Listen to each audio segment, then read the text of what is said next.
Hello guys, വീണ്ടും നല്ലൊരു എൻ്റർടൈൻമെൻറ്റഡ് ആയിട്ട് നമുക്ക് റീഡ് ചെയ്യാൻ പറ്റുന്ന നല്ലൊരു സ്റ്റോറിയും കാര്യങ്ങളൊക്കെ അടങ്ങിയിട്ടുള്ള മാൻവയാണ് ഇതിൽ പറയാൻ പോണത്. ഇതിൻ്റെ പേര് little rabbit and the big bad leopard. നമുക്ക് സ്റ്റോറിയിൽ തന്നെ, അതായത് ഹെഡിങ്ങിൽ തന്നെ ഏകദേശം മനസ്സിലായിട്ടുണ്ടാവും എന്തായിരിക്കും സ്റ്റോറിയും കാര്യങ്ങളെന്നൊക്കെ ഉള്ളത്. അപ്പോൾ ഇവരുടെ സ്റ്റോറി നടക്കുന്നത് ഒരു ആനിമൽ കിങ്ഡം കാര്യങ്ങൾ അങ്ങനെയൊക്കെയുള്ളൊരു സ്ഥലത്താണ്. അതായത് അവരൊരു ഷേപ്പ് ഷിഫ്റ്ററാണ്. അതായത് ലെപ്പേർഡ് മനുഷ്യരായി മാറുക, അങ്ങനെ അതേപോലെ ഉള്ളൊരു സ്റ്റോറിയും കാര്യങ്ങളൊക്കെയാണ് ഇവർ ഇതിൻ്റെ ഉള്ളിലുള്ളത്. അപ്പോൾ നമ്മളുടെ മെയിൻ ക്യാരക്ടറായിട്ടുള്ള ഫീമെയിൽ ലീഡ് ഒരു റാബിറ്റാണ്.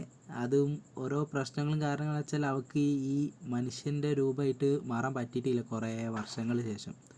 അപ്പോൾ അവൾ ഉപേക്ഷിക്കപ്പെടുകയും അവിടുന്ന് നമ്മളുടെ ലെപ്പേർഡായ മെയിൻ ക്യാരക്ടർ ഇവൾ അവിടുന്ന് എടുക്കുന്നൊരു സീനും കാര്യങ്ങളും, അങ്ങനെയാണ് വേറെ സ്റ്റോറിയും കാര്യങ്ങളൊക്കെ സ്റ്റാർട്ട് ചെയ്യണത്.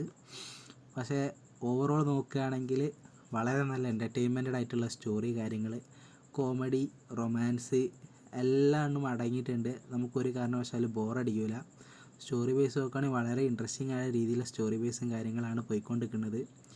ഇപ്പോൾ നല്ലൊരു രീതിയിലുള്ള റൊമാൻസും കാര്യങ്ങളൊക്കെ ഇതിനുള്ളിൽ നല്ലപോലെ അവർ പറഞ്ഞു തരുന്നുണ്ട്. അതുകൊണ്ട് തന്നെ നമുക്കൊരു കാരണവശാലും ബോറടിക്കാത്ത രീതിയിൽ നല്ലൊരു റൊമാൻസ് വായിക്കാൻ പറ്റുന്ന ഒരു മാൻവയും കൂടിയാണ് ഇത്.